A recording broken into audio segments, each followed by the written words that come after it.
making our own compost now for a number of years and at a very low cost, both in terms of the compost bins themselves, which have cost next to nothing, and the composting materials, which have been completely free. Today I thought I'd share with you our 3 outdoor composting bins and talk about their cost and how we use them to create enough compost for our garden. Most of the materials used to make this compost bin were either free or repurposed. The front of the bin is made with 1x4 furring strips. Probably half of these were repurposed from an old compost bin, and half were purchased for this bin. The horizontal slats are held in place by the verticals. To empty the compost bin, you can loosen up one of the verticals and then remove the horizontal slats. The wood on this side of the bin came from a discarded pallet. The pallet itself was not in very good shape, but I was able to salvage enough of the wood and fasten it to this compost bin with deck screws. This side of the bin is truly unique. My wife used to make handmade soaps, and I used a repurposed soap cutting tray to construct this side of the bin. The top of the bin, like the front, is made from inexpensive 1x4 furring strips. And finally, the back of the bin is made from a discarded pallet. Between the deck screws and the furring strips, I'm guessing this compost bin cost $20 or less to build. In prior years, this was a traditional compost bin, but last fall when the compost cooled, I decided to populate the bin with some red wigglers. When the red wigglers survived the winter, I decided why not make this into an outdoor worm bin. Today I decided to add some more red wigglers to this bin, so I went down to the basement to grab some more red wigglers from a worm bin there.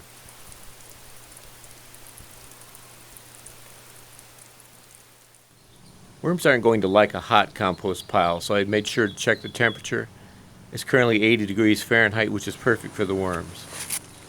So I removed the few layers of cardboard I have that protect the worms from the sun and the rain, added some more food, and deposited the worms.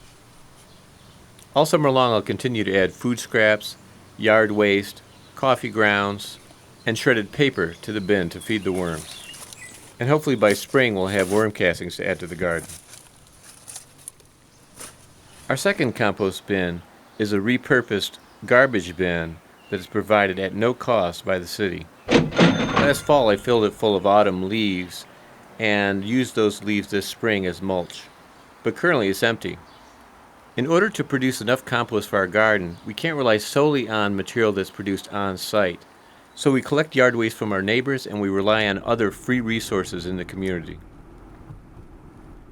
I'll be filling this compost bin with free wood chips from the city wood chip pile, yard waste, and free coffee grounds from Starbucks. Rather than collect the fresh wood chips that are in the front of the pile, I go around to the back and I dig deep, looking for wood chips that are already partially composted. This pile is really cooking. You can see the steam rising off of it. By allowing this large pile to do a lot of the composting for me, I'll end up with compost much sooner than if I'd collected fresh chips. This material will also make an excellent mulch. Once back to the house, I start filling the bin. I alternate between layers of wood chips and nitrogen-rich materials like yard waste and coffee grounds.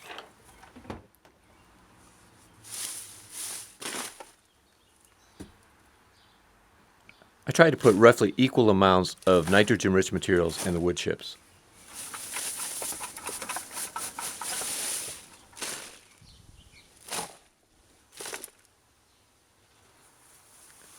And here come the coffee grounds. This is going to make some very rich compost.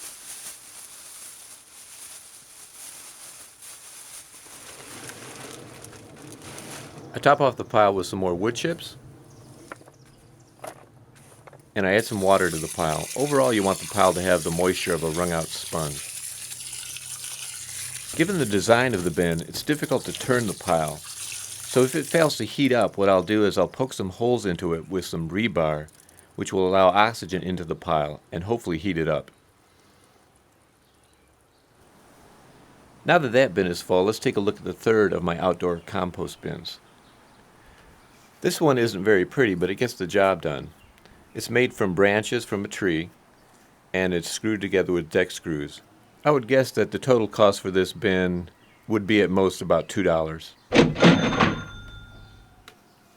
This bin has a lot of coarse material on top, which will take a long time to break down, but down below there are leaves and grass clippings, which should produce some nice compost by the fall.